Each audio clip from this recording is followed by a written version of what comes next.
In BBC Africa, there was this particular famous giraffe fight. You Stunning. might remember that. This male, he was rather liking the female. Oh. So I gave him this sort of slide guitar, slightly sexy. I'm interested kind of music. And then this other intruder comes in from the West, and I gave it this kind of Morricone feel. And you could see him on the horizon. I love that. Yes, that it was shot, really yeah. fun. A young male. Kind of the Western face-off in the desert, like two giraffes. And then Trumpets. it shifts to the giraffe battle that is like super intense and dramatic. And then it was opera singing.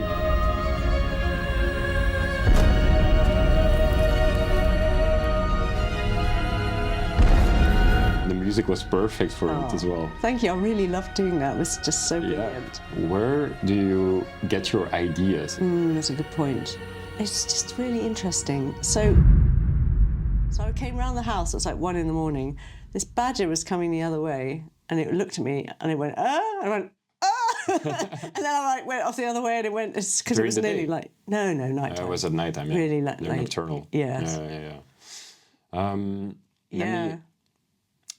Let me ask the first question. Okay. Who is Sarah Class? Now, that's an interesting question. Yes, well, that's taken a lifetime to find out. Well, I am a composer.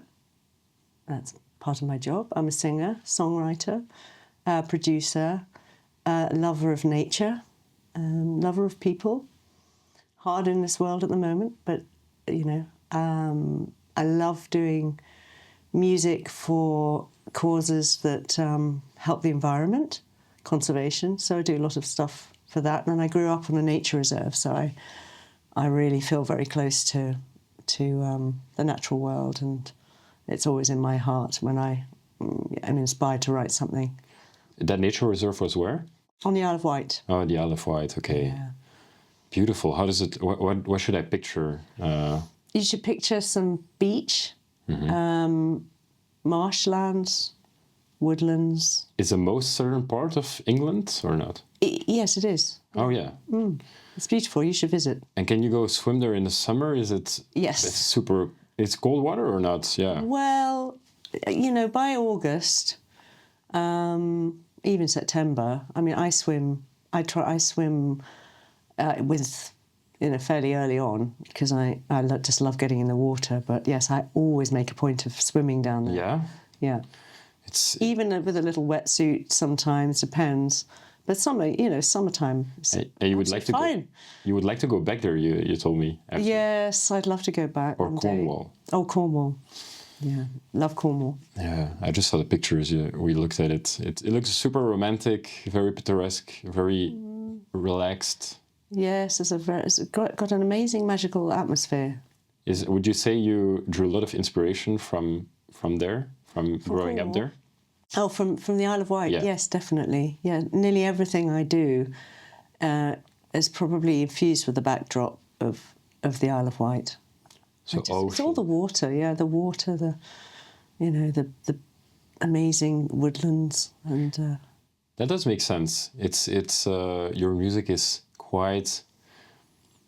Yeah, it's calm like that. Like I don't know if the ocean there is calm or rough, but it has it's a solent, and it is sheltered to some point, but it can have its rough days. You know, there's actually, you know, on the southwest side of the Isle of Wight, there's a lot of surfing, and you know, we get waves there. okay. Which I love I love surfing as well. So Yeah. any type of water, yeah. But the other side's calmer, perhaps, and.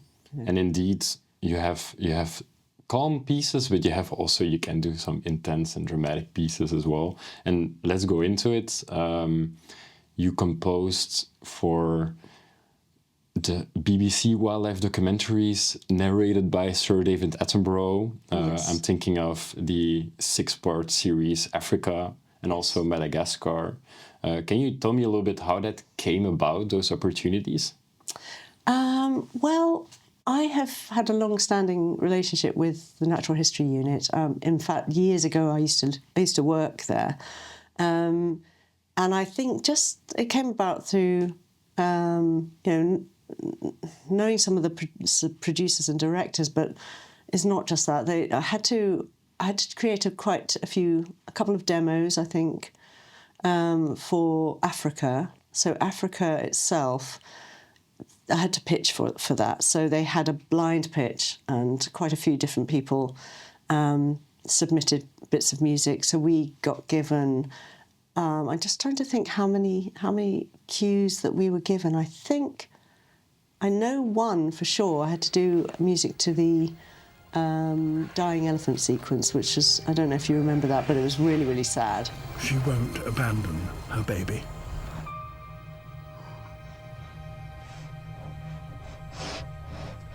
With the calf's last breath, she knows that her battle is lost. Yeah. So that they chose that as. They chose it because it's a very difficult.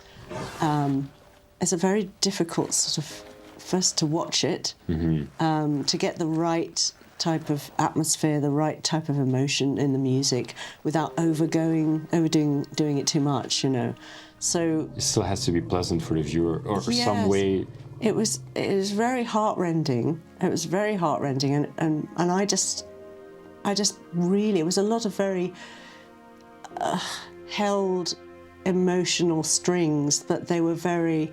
I wasn't overdoing it. You know, it was held back, but in a way, I think that made it even sadder the way it was. So, are you thinking? How you go about it? Is it okay? I need to touch the people emotionally, but I cannot overdo it too much. Yeah, that's an interesting question, because how it seems to happen for me is I see the picture, I absorb what's happening in the images and in the narration, and then something starts to come out. So the tools that I use, the collection of notes, just the sounds together, they start to create this picture, and it's very difficult to. I don't ever think of it as a sort of functional, how-to. I think for me, I really love to feel emotion in things, and I think it's really important that you care about these, the animals. And I've always maintained that, emotion in music can sell conservation. That's one thing that's I find very important. And, there are always people that want to talk about that I can't say the word. Can we say the word? Can we stop that? Anthropomorphizing. Yes. Anthropomorphizing. Yes, you can say it. Not even from here. So yes, of the animals. But yes, as far as I'm concerned, if people care more about the animals, then that's only a good thing. So we will be more galvanised to save them. And so really, there's a lot of things. Sometimes a director may come with a piece of music that's already on there, and they say, well, we really like this music, but doesn't work quite right. It's not working very well. So what would you do with it? So it's that getting that balance of the director's vision for it, what is happening.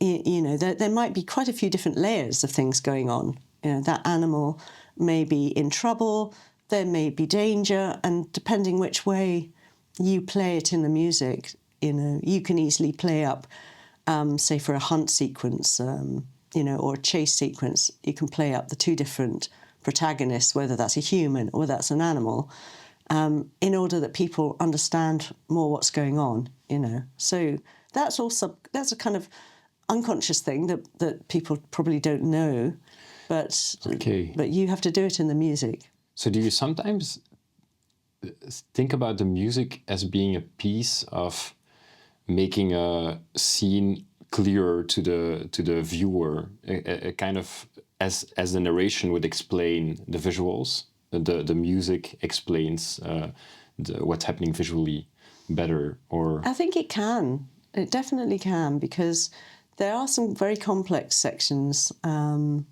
remember doing a scene of a diver, and at that point I didn't have the narration.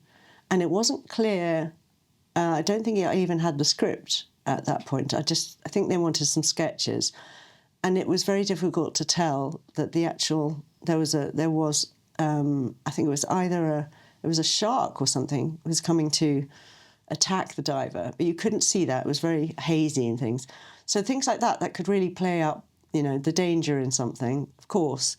And you can do lots of different things. You could give different animals an instrument, their own instrument, and you can weave that instrument in it. The listener, the viewer might not know that that's what's happening, but you can play up certain things and give people in animals themes. Which instruments or styles of music do you have an example which you would correlate to an animal? Yes, I'll give you an example. So in BBC Africa, what was so great about it, it was really story-led and story-driven, and you could really play to the story. You could really do that. So there was this particular famous giraffe fight. You Stunning. might remember that. And the lead up to that is this male who has been watching this female, and I gave the male this kind of slightly. That was the dominant male that was protecting his female. Yes, I think he was rather liking the female. Oh.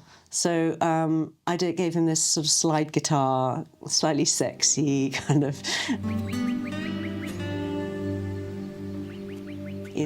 I'm interested kind of music, but yeah, the slide guitar. And then this other intruder comes in from the West, and I gave it this kind of Morricone feel. So he comes in with his sort of trumpet little solo, Indeed. back in the Wild West. It was it was very Western vibes, and you could see him on the horizon. I love that. Yes, it was really fun. A young male.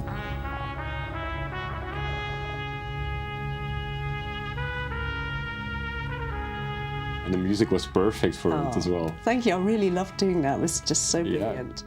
And then it was like the kind of the Western face-off in the desert, like two giraffes. And indeed, like a lot of, I felt a lot of Spanish guitar, a little bit, or not? Yeah, there was some Spanish guitar. So, which is super interesting in a wildlife documentary. Like kind of Mexican feel. Yes. And then the trumpets, as you say, then it shifts to, of course, the giraffe battle. That is like super slow-mo and like very intense and dramatic. And then it was, if I'm not mistaken, opera, like opera singing, like super.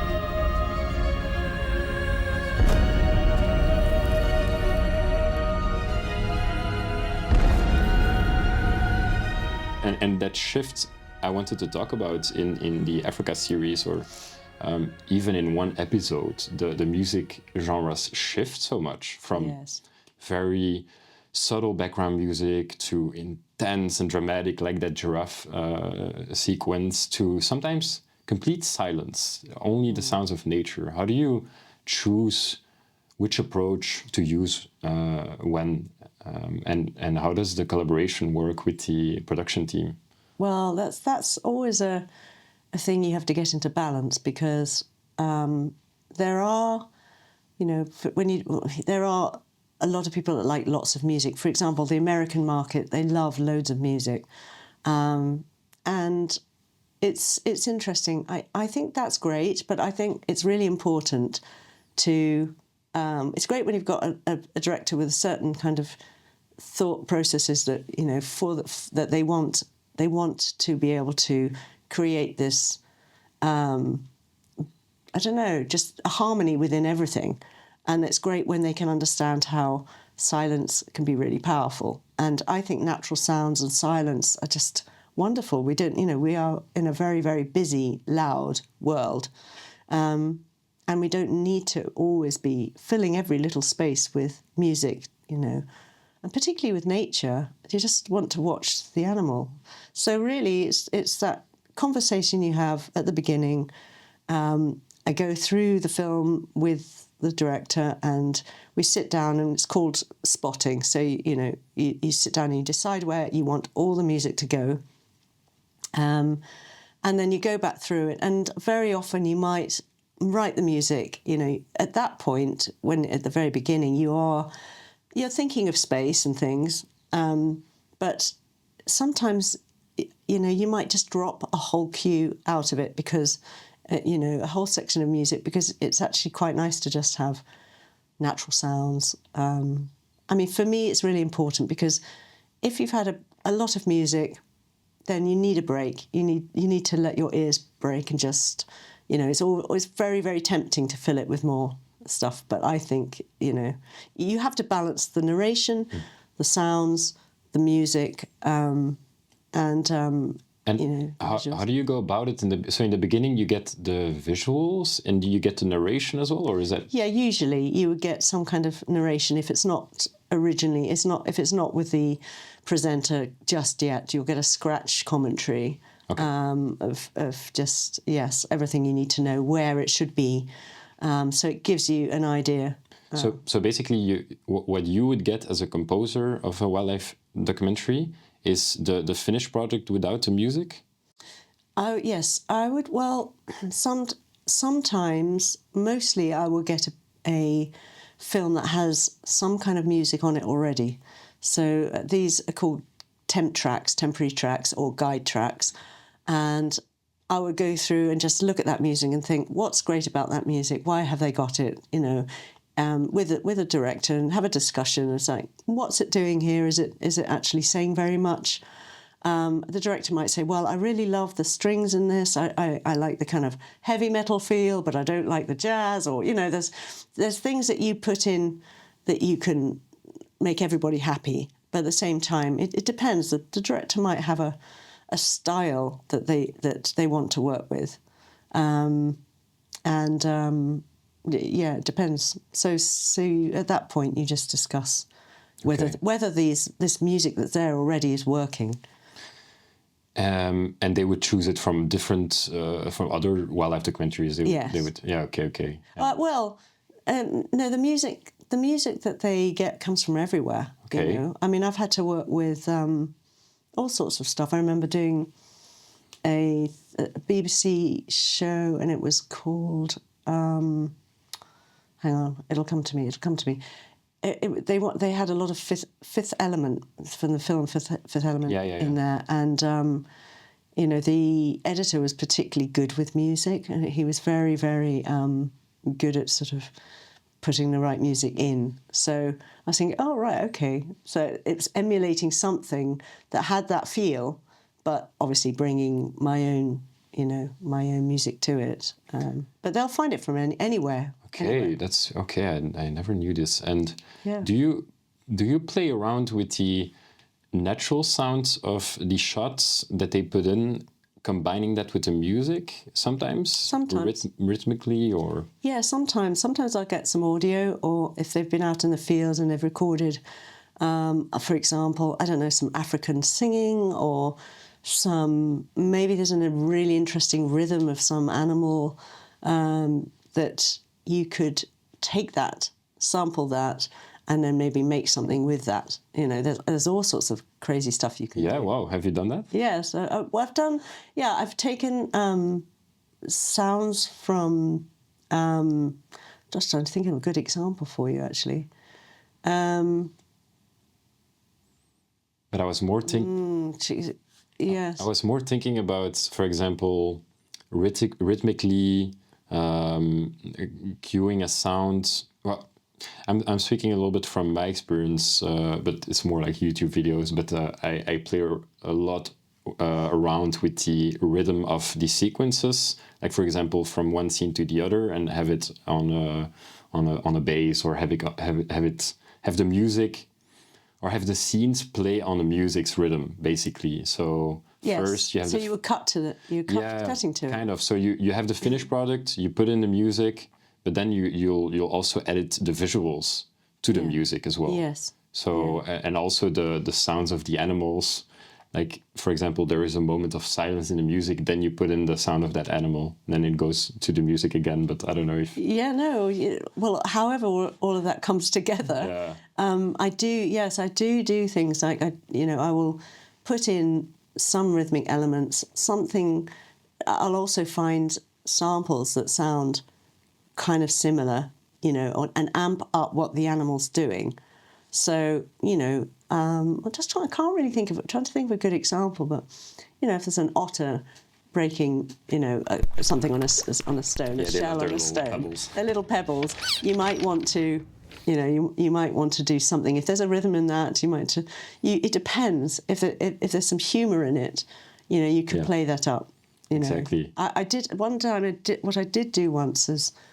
It's funny when you ask me specific things, but I remember doing a film on cats in Rome. Oh. That was a BBC, and it was really good fun. It was called, and I don't know how the director got away with it, called Pussies Galore, and it was brilliant. And I got somebody to play their flute like a cat, sort of going like that, you know, sort of like, and it really sounded like a cat. Wow. Yeah, so it was really good fun. So I got them to just improvise and then took different bits of the audio and then mixed it up, you know. This first coupling is the essential catalyst, stimulating ovulation in Livia. I'm thinking of, there is now a kind of a famous meme going around of like the cat. Have you ever heard that? I've seen it. It's so funny. So, in your opinion, how important is the music in a film, or no? Because specifically in a wildlife documentary, and how does it compare to the other major components like the visuals, the narration, of course, and the sound design? Am I forgetting another key component? But what else? Colorization. yeah. I think it's probably one of the most important things. I mean, sound overall. I would say music is so important because it can just do so much. It could make and break a film, you know. I really think that there's such an opportunity to say so much in the music. There's so much you can just say with just a few notes, you know, and the depth of it. It really makes the whole film just much deeper. Come to life in a different way. It comes to life in a different way. Yes, it is so interesting how you can put one piece of music on a film and it would tell you one story, and then change the music, you know. It's true. And it's totally different. So yeah, I think it's of prime importance. I really do. So you do feel like it's a big responsibility. Yeah, I do. I mean, I'm one of these people that I would be quite happy to have lots of silence, because I think that's really great too, especially in nature films.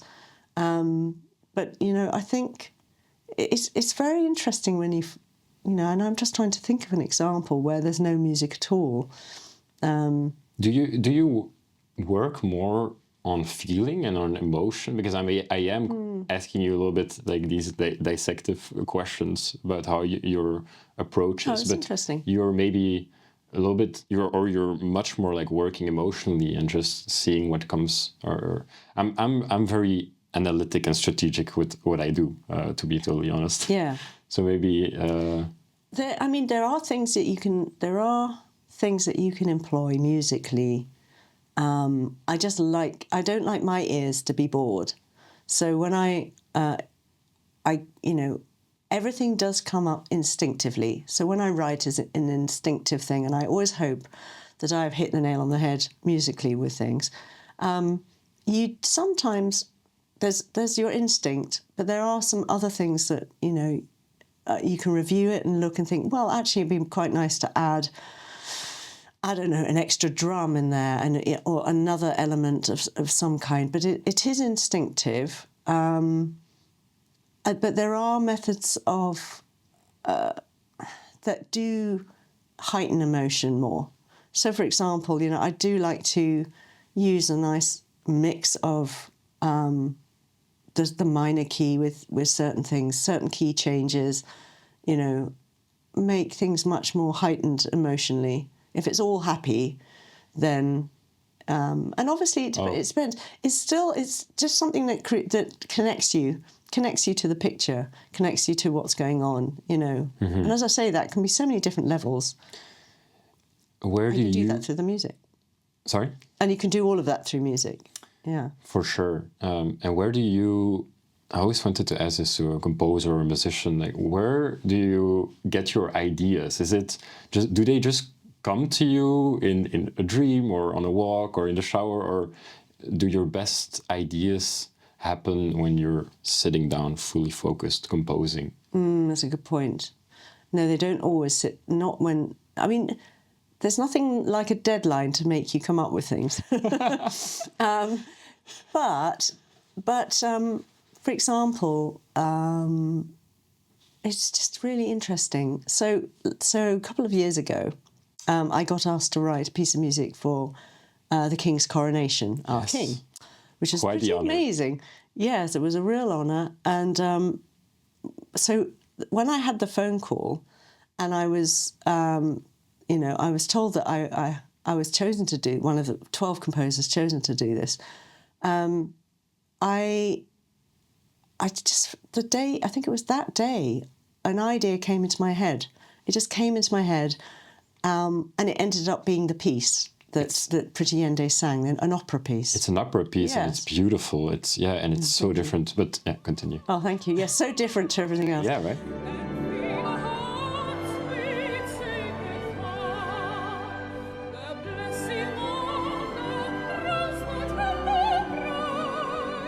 But yeah, and it really, I just suddenly, because I imagined this amazing singer singing it, because when I was told that it would be most likely it'd be Pretty Yende who would be singing it, I was like, well, I'd always wanted to work with her, and I love writing big, epic, cinematic, operatic things as well. And I just had this idea, and the lyrics that I was given as well, because I worked with a lyricist on that, they completely lent themselves to the music. So that inspiration came in a matter of seconds. And I For really, the melody or for the what? melody. For the melody. Yeah. And then I bounced some ideas back, because I felt, for a middle eight section, a great big sort of, a lift in the middle of the song. But I think how I see it is, I think that we are a conduit, artists, musicians. Most people have a creative, channel, and I think that it's a kind of, I think it comes from above. I really do. It's a divine thing. I really do think that, and it's, if you're a receptive person, it comes through into you. It comes straight out for me. And sometimes I will write the music, and I didn't even know I'd written it. I come back and go, actually, that piece is quite interesting. When I listen back, when I've finally done it, and I've gone to bed that night, and I come back the next morning and think, I just think somebody else wrote that. I really think that somebody above, I wrote it, obviously, but it comes through. It comes through you, and then, and something magical happens. You're almost a little bit like a dream catcher. Yes, that's right. So like dreams coming through. The creations are up there somewhere, and you're the channel. You're the channel. That can get it on paper, and then afterwards into the instruments. Yes, and you've got to get it quick. And I often sing ideas into my phone. Yeah, the melodies. Yeah, little melodies. They come down into my head, so I sing them into the phone, or I play them on the piano, and then might use that later on. But so the inspiration starts first. Yes, and it is in all kind of different ways. So sometimes you would get it just very improvise on random moments, and sometimes it is when you have a deadline and you're sitting and you're focused. Yes, exactly. You can do a lot at the very last minute. It's amazing what happens. For everything. Yes, it's amazing what comes out of you. Yeah. And do you think a lot about the viewer's perspective, or does it come more from what you like to listen to? And also, do you think the viewer is hearing the music subconsciously, or do you think they hear it consciously? Well, I think some people, you'd be surprised who really listens, and will write and tell you that they love that music. So I think, some people say, good music is when you don't know you're listening to it. But I don't always agree with that, because I think there's a lot of music that will just go underneath what you're, the visuals and the narration. Of course, it has to sit nicely with everything. It has to just be perfect, in balance. But I think I don't try to think, okay, this person might like this and I should write it this way. I always think, what is right for the film? What's right for this particular scene? And, whatever style comes out, and I've written in all sorts of, different genres and themes, and recently, a couple of years ago now, actually, a year and a half ago, I did something called America's National Parks, and it was all Americana. That was really good fun, doing, sort of a folksy sort of banjo, American, I love that style. Yeah. And so and you can really go to town if you've got a story-driven film that's really, and this, that was really lots of different characters, so you could be really humorous, and you can have a lot of fun. And if you're given a free rein to do those things, then the sky's the limit. You can do anything. So that would be oftentimes that you get just free rein. It doesn't happen well. And do you like that? So? It's nice to have a free rein. Yeah. Yes. But you've got to be a bit careful, depending what it is. When I first started, I thought, oh, yeah, that would be great. I did a kind of jazzy thing there. It's like, oh, no, I don't really like that. We're not really into jazz, or maybe the director doesn't like jazz or something. So you've got to, you've got to rein it in a bit. But, you learn, you just hope that what you're writing works with the picture. So what's right for the picture. And you might think, okay, you might be asked to write in the style of something because you might be focusing on an audience that might be more interested in, you might be targeting an audience. So that's fine if they want that, if there has to be a certain style. Yeah, it's true. So that was one of the things that I was quite surprised of, to be honest, when I learned about your work, is that you worked in so many different music genres, from, like we said, opera, and then film, and wildlife documentaries, contemporary classical. Is that normal for composers to be so versatile in different genres? And maybe I would say that it's a great skill to have, and I think a lot of composers should be able to work across the board. But then, I think for example, I might have a go at writing hip hop, and I could approximate things, but I would say get a hip hop specialist to come in and do that, because it might be. But then you don't know what you might get by asking somebody that wasn't completely versed in that genre. You could get something different. You might find that by doing a style, you might end up with something that's quite fresh. Well, doing another style that you're used to. Yeah, that you're not used to, but with a bit of what you are used to. It's very interesting. I think sometimes composers are asked. You end up probably getting a little typecast after a while. If someone loves a piece of music, I've noticed that some of this, because I don't just write for telly, I've done albums for their own sake, or just the audio, so no visuals. And there the sky is the limit, because you can do anything from your imagination, and that's very freeing. You're not being dictated to by pictures.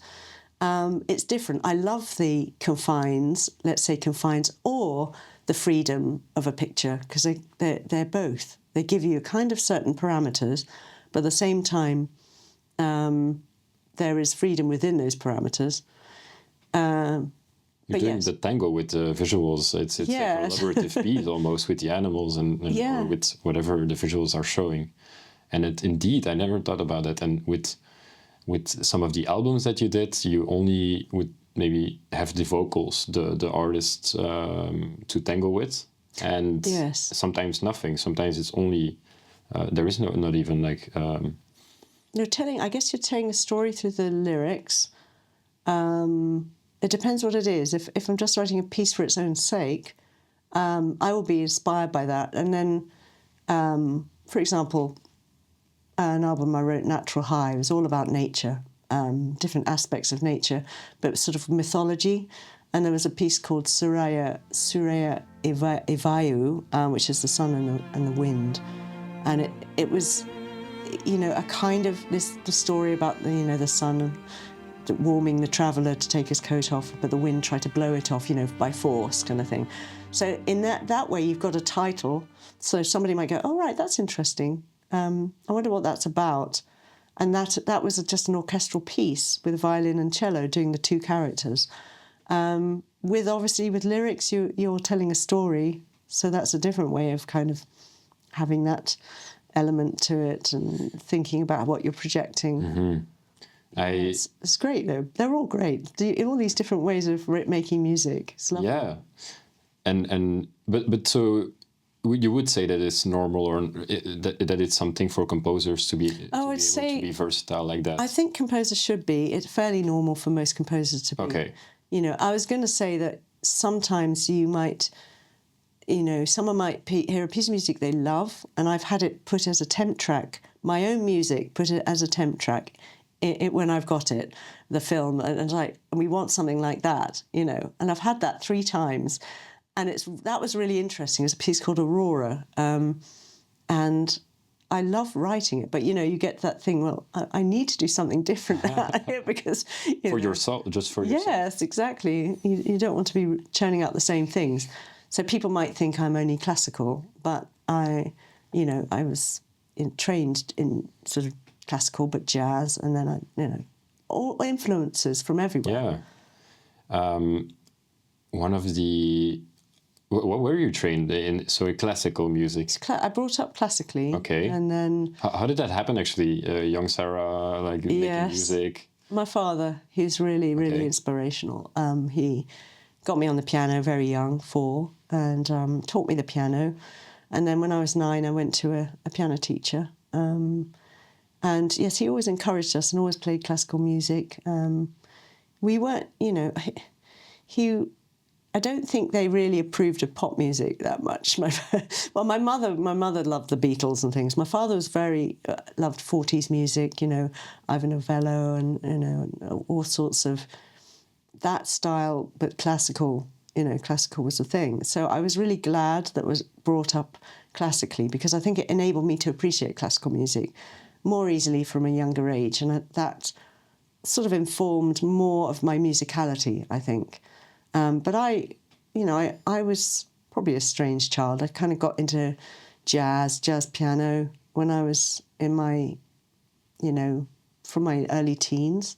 So I tried to emulate people like Oscar Peterson and Scott Joplin, and all these people have really big hands, and I've got these tiny hands. Really? So it was really quite hard.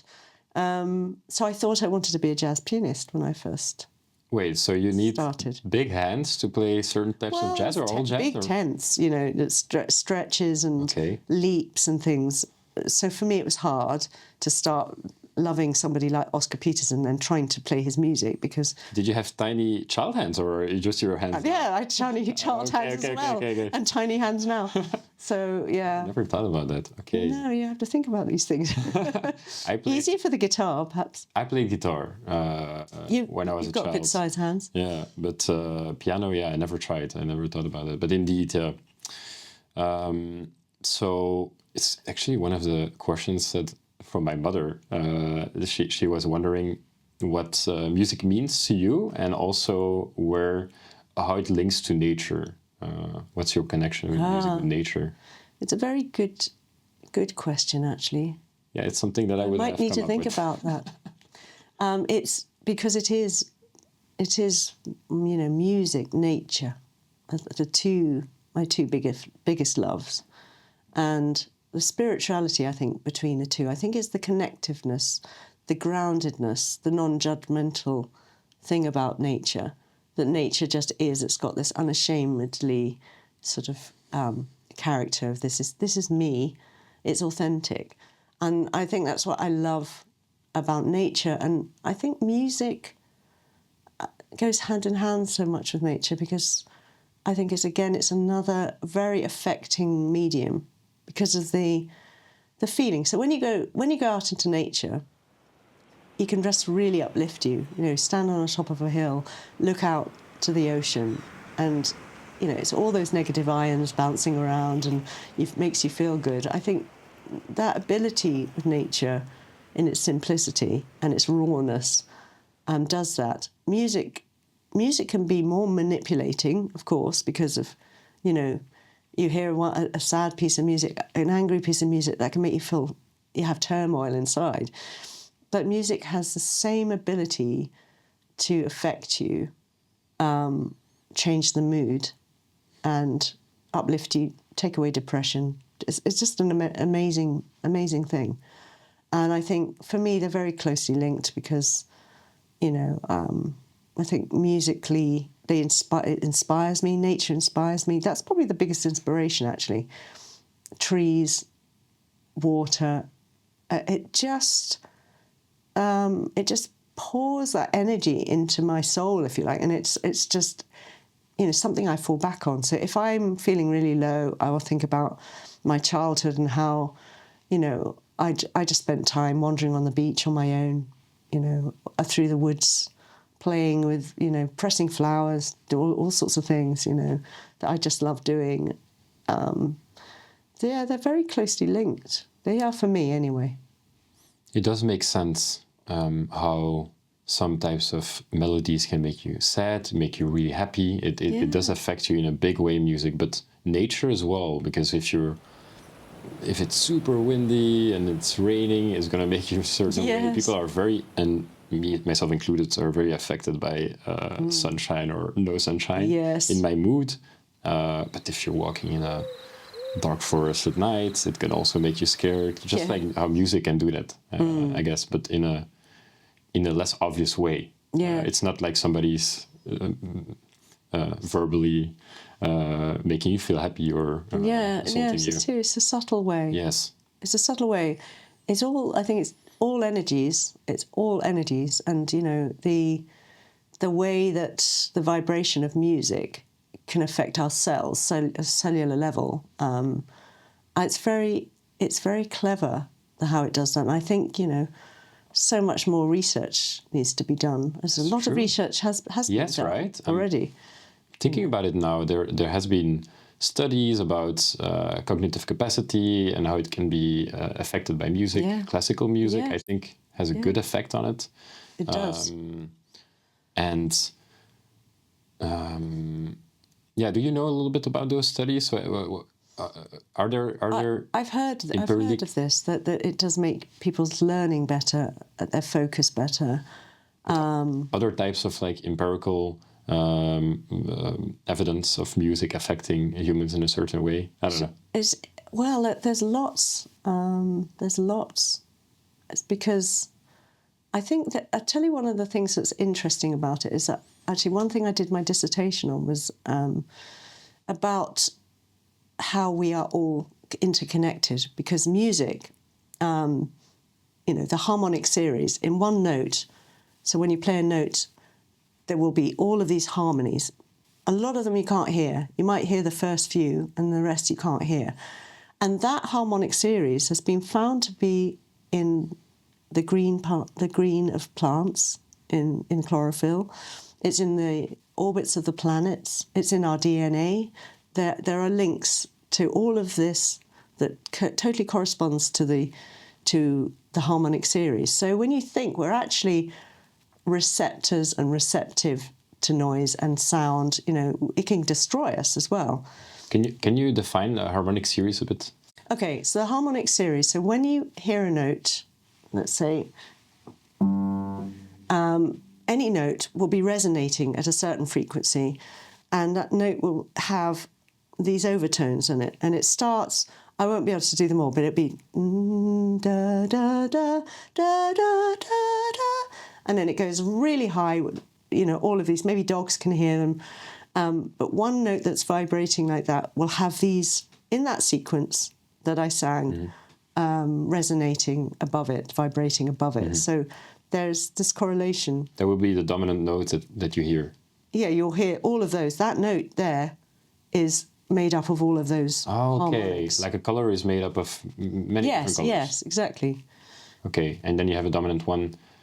And indeed, yeah, I heard something about chlorophyll and that we actually see the green.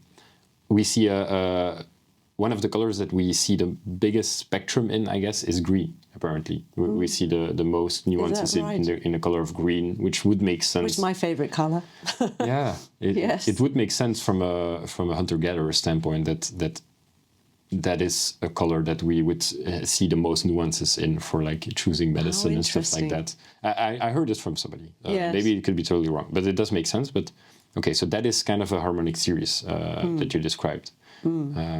So maybe the color green would be a harmonic series that we see the most nuances in. Yeah, there we would hear be the most. A correlation to that, a corresponding something with I don't know, through our rods and cones and our eyes. That is really interesting. How there's many colours. It's what you're perceiving and what you're hearing, you know.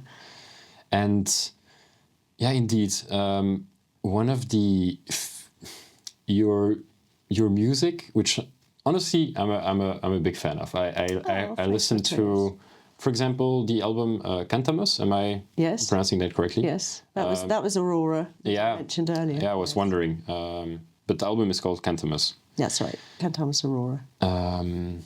Okay, and yeah, those sounds have a little bit of a magical, fantastical, but also nostalgic feeling for me, because it does remind me a little bit about Nora Jones, Enya, which my mother used to listen to a lot when I was a kid, and also even like, I don't know, like maybe the Elvish worlds in Lord of the Rings. I don't know if those comparisons kind of make sense, but yeah, where does that, which influences shape those sounds? Is it nature then? It's very ethereal and magical a bit. I love magic. I really love the magical.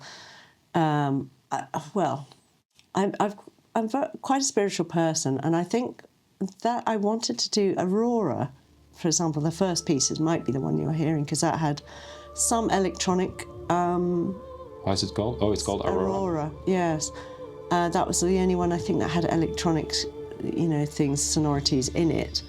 I wanted something really ethereal. I had a girls' choir to write for, so that was all a girls' choir. Cantamus is the choir, and they're all from age 12 to 18. And they're all female, and they had these beautiful voices.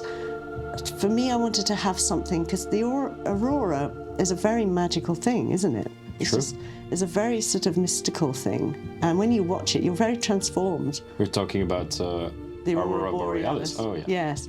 Sorry. Yes. And so this piece, I just wanted to emulate this ethereal quality to it, and using the choir, really, it was beautiful. I loved it. Yeah, it's super nice. And does that make and also the singing, those comparisons make sense, like Enya or? Yeah, I mean, some of the girls have got very, they're very ethereal voices, and that was the style I was going for, particularly with that piece. I love Summer Song.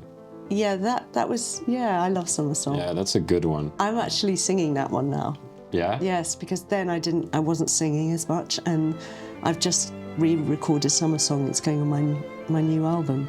How is it? With the BBC singers. Is there a name for the new album?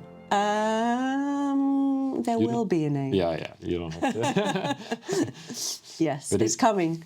It does make sense, the magical, it's so magical in Aurora Borealis, because it's basically, the light diffracting it's amazing. on the chemicals in the ozone layer, and that's what makes the Here's a scientist side. but it's true, and then you're trying to emulate that in the music. It's beautiful. So again, the influence comes from not only nature, but then also... I think divinity somewhere. I'm sure it does, because it's like when you call on a feeling, on an idea. I remember once I just had the most amazing experience where I heard And I think it was an out-of-body experience. And I heard these angelic voices, and they're nothing like nothing I'd ever heard before. They were so... It just went through my whole body. So it's like a real amazing, I don't know, visceral vibration of these most beautiful, almost like, I can't even describe them. So I'm forever trying to find that, you know. At what age was this? Oh, this would have been probably, I don't know, maybe early 20s. Okay. Something like that. And I think, you know, people would say it was a dream, whatever, but I remember hearing it being on the edge of the edge of the earth. It was like it was just going through the earth. And I just heard this lovely sound and thought, how on earth how can you create that? And I don't think you'll ever be able to recreate it completely, because it's an experience that goes through the body. And I know music does that, and certain sounds really do that. But I think it's something that I search for, because the voice is a very emotive thing, and you can, there's so much you can do with it. And I work with some wonderful people like Emma Quinn, for example, she's got a voice that's for the opera piece.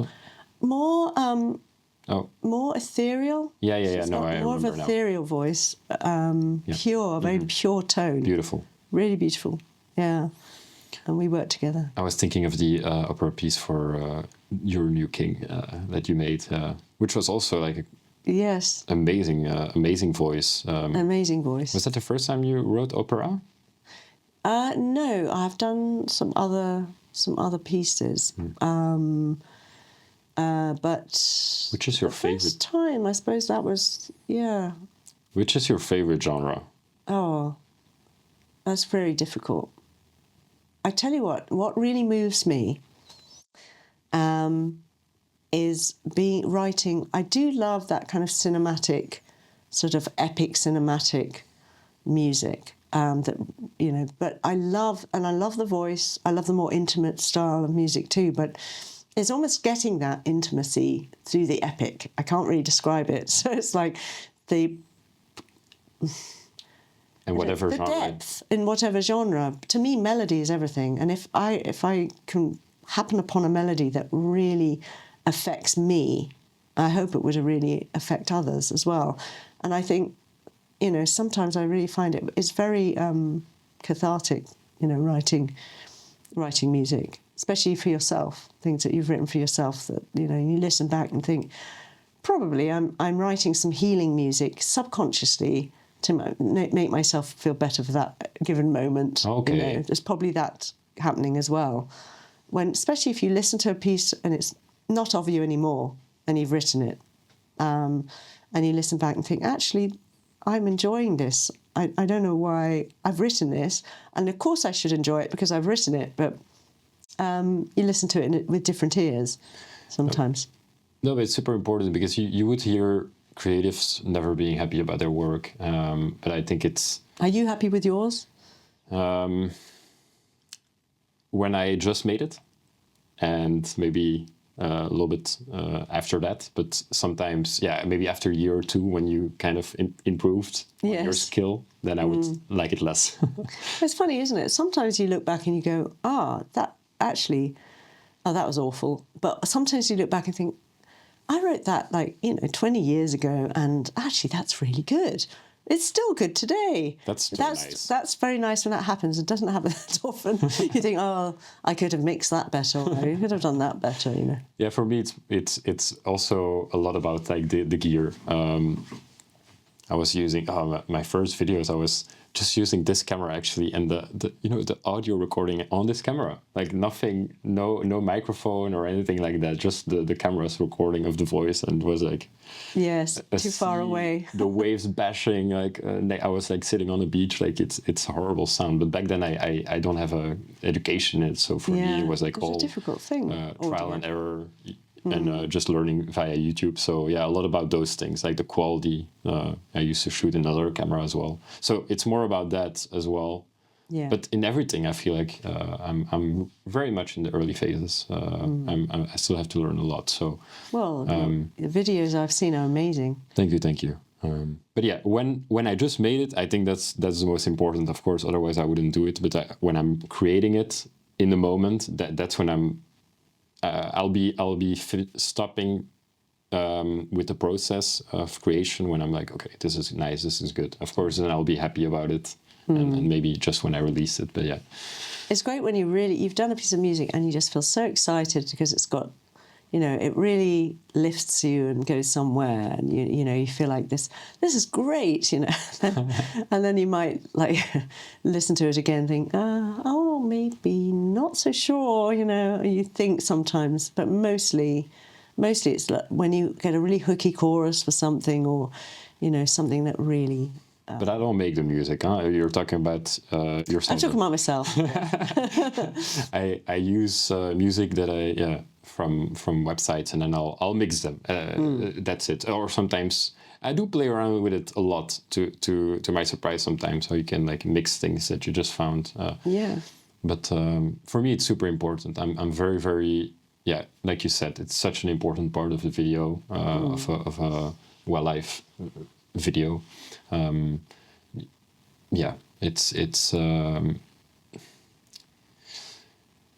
It's amazing. And I've been classically trained in music when I was younger. Trained? Yeah, I did a lot of singing, guitar. Oh, cool. And we had to do music culture. We had to learn that as well for I think it was 6 years, but I did it in a music school where you had to do exams every year. Those were so stressful, and yes. that made me dislike the whole. Then I didn't touch my guitar afterwards. I'll be totally honest. That's no good. Yeah, it was really and the director of that music school was like super strict. And that's the tough one.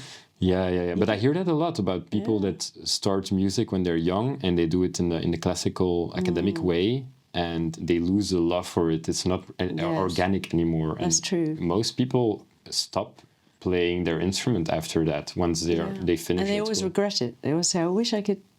I wish I would have continued it, but now I put it. I put it back in my apartment. I'm looking at it. Put it somewhere ready. Exactly. It's next to my desk, and I'm. Yes. Take away all of that. Start again. And just pick it up.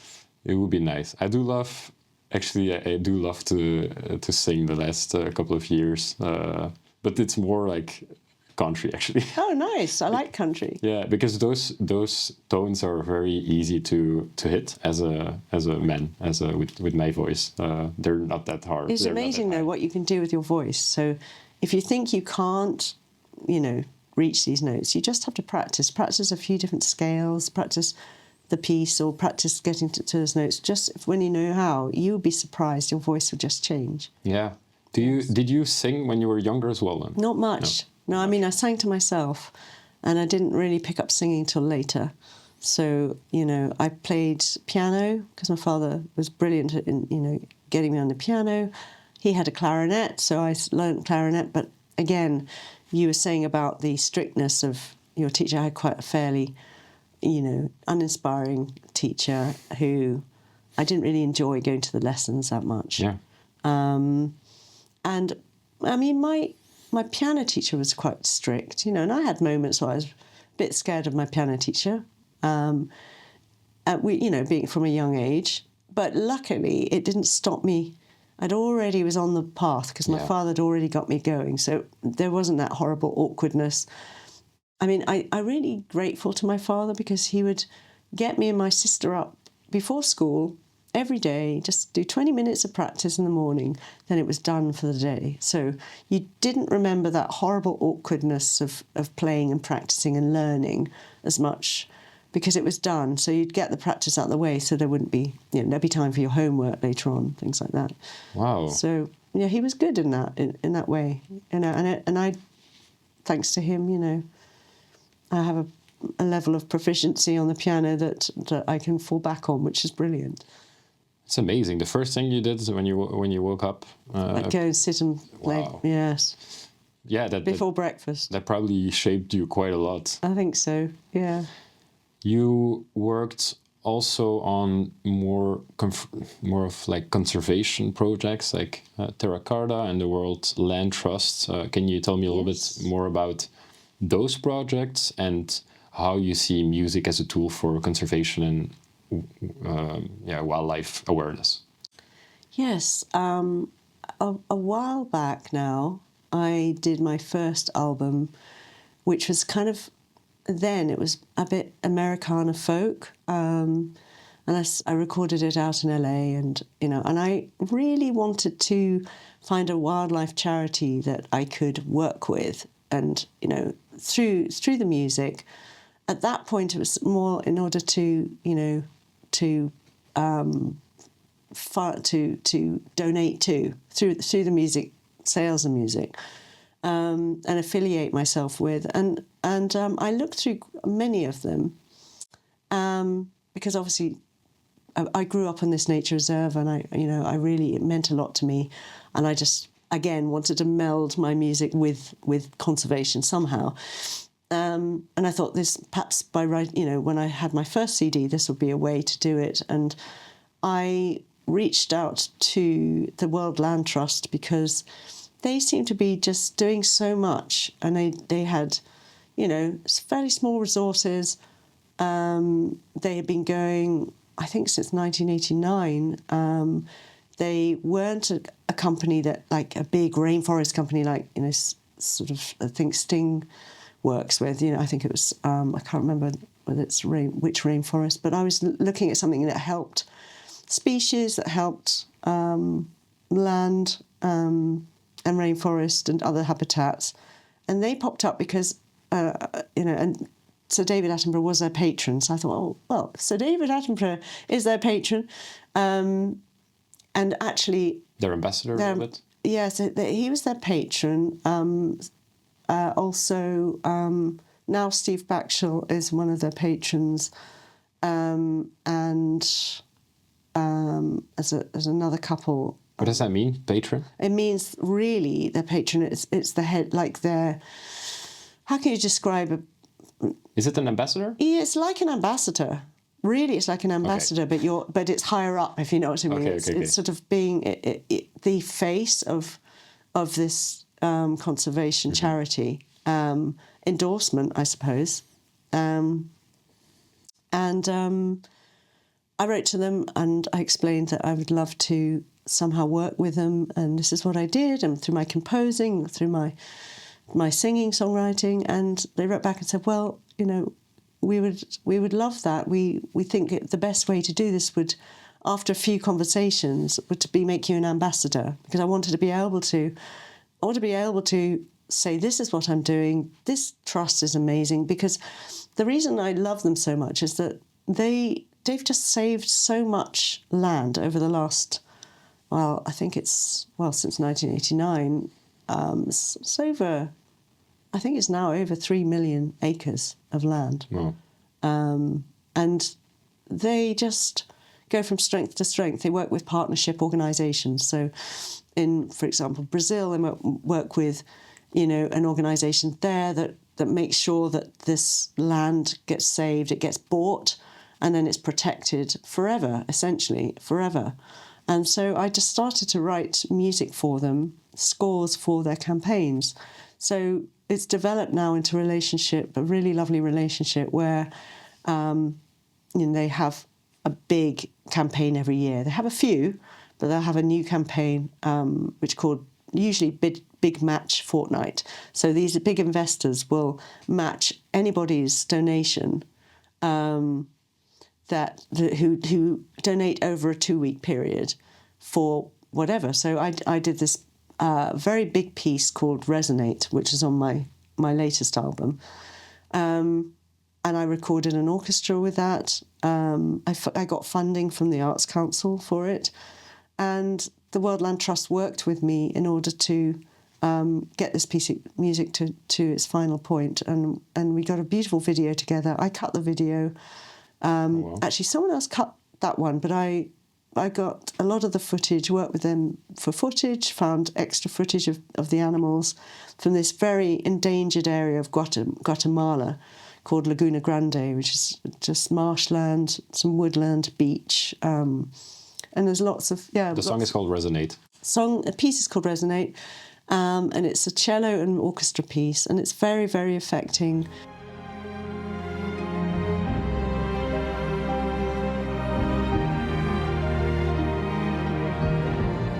Where can people find it? It's on YouTube, it's on Resonate, the album is on Spotify, Okay. and it's the title piece, yeah. Go listen to it, people. I love it, yeah. And it's really dramatic, it's really driving, it's really beautiful. And I think for me, because I was this thing about conservation, being able to get the message across, music through emotion in music, being able to get the conservation message across, is really important. It makes people feel that they do, as I was saying earlier, they care, and that they that this is worth saving, it's worth protecting, conserving. So for me, that is the most important thing probably in my life, is actually doing that work, because I feel like I can do something. I can do something for the planet. Yes. You know. Use your passion. Use my for a passion. bigger goal. For a bigger goal, yes, and it makes me feel that, you know, that it's not all in vain. You know what I mean? I can totally resonate with that. Yeah. Yeah. It's use something that you already love and You already have a love. skill Yeah. in, of course, and do something. Use it as a tool for something that you really care about. Exactly.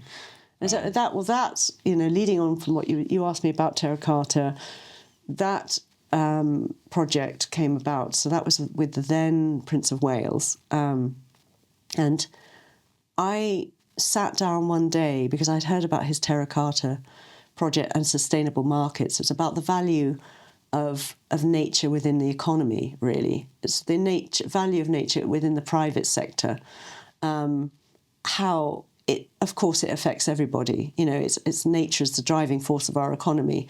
That's the bare facts. Is if we mess up nature, we're messing up everything. We're messing up our economy. You know, and to appeal to some of these big businesses, you know, how do you make your business more sustainable? How do you go about, you know, making all the changes necessary to, you know, reach all the targets that we have set ourselves?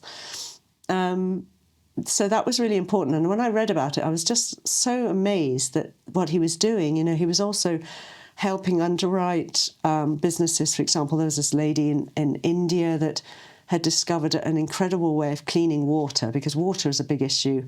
Clean water, as we were just talking about, it is an issue in India. And it was by, you know, just the depletion of organic matter, she made this amazing way of just making clean water.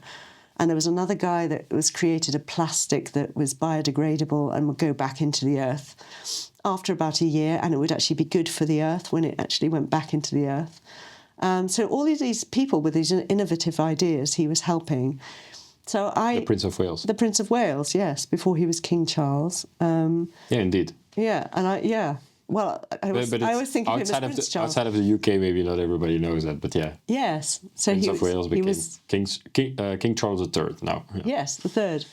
And so I thought this was amazing. So I sat down and I wrote a letter that was a sort of an outpouring. It just sort of came out, explaining that I worked for Wildland Trust, that I said he opened my school when I was a teenager, which... You did what? He opened my school. Really? Yes, he came and did, he opened part of the school that was being built, and we all had to meet him, and I remember that very clearly. So I mentioned this in my letter. I mentioned that I wrote music for David Attenborough shows, and that I sent him Cantamus, actually. I sent him Aurora, and I sent him BBC Africa, and I explained that I really felt that music could really help conservation. And I didn't really... I just found the address for Clarence House on the internet, and I did a proper old-fashioned letter.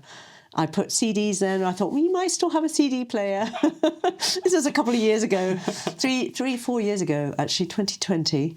That's coming up to 5 years, my goodness.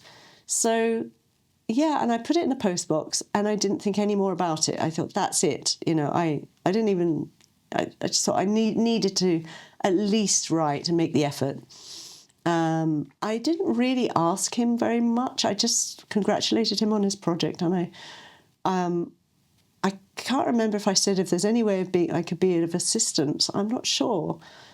It was quite, you know, not really very. I wasn't being particularly forceful in saying. Mere open yes, really. Introduction. Yeah. But yes, it's maybe good for young musicians, composers, people that love wildlife. Yes. And that maybe want to link music with wildlife and with wildlife storytelling, or that just want to compose and be musicians. What advice would you give them? What advice would I give them? I would say it's. I wouldn't say it's a tough world out there. It is difficult, but I wouldn't tell them that. I'd say do not give up. That's one thing. Follow your dreams. Follow your heart. Do the work. You know, meet everybody. Just do anything, however little money. You know, just do as much as you possibly can. So you build up your show reel. You build up your portfolio, if you like, of all the music that you've written.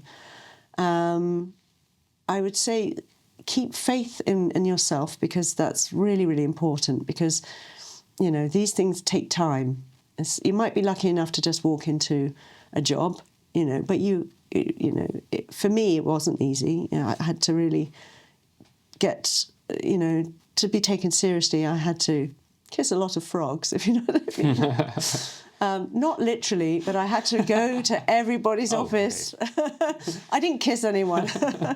But, you know, frogs. Yeah, I had to give these frogs lots of music, you know, and knock on lots of doors. Meet people. That's my advice, is to meet people if you possibly can. Don't hide behind emails. You know, go and get out there. Send letters. Get out there. Yes, get out there and do what you can, really. No, because it is very interesting to me as well that you are already, you have so many successes.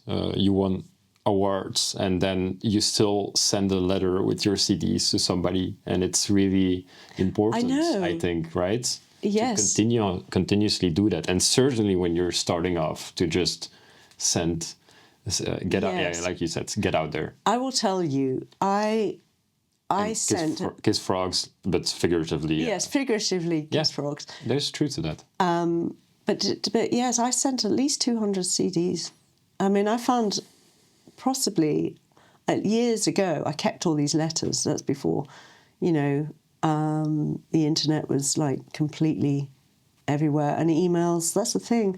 You still have to send things. I think it's quite good to be able to, you know, even if it's a memory stick of stuff, you know, which would you be doing, send, you know, I mean, it depends, really. It depends. These days, it's easy just to give your, you know, your SoundCloud link with your emails. But sometimes, like, you know, it's obviously King Charles is different because I wanted to send him those CDs.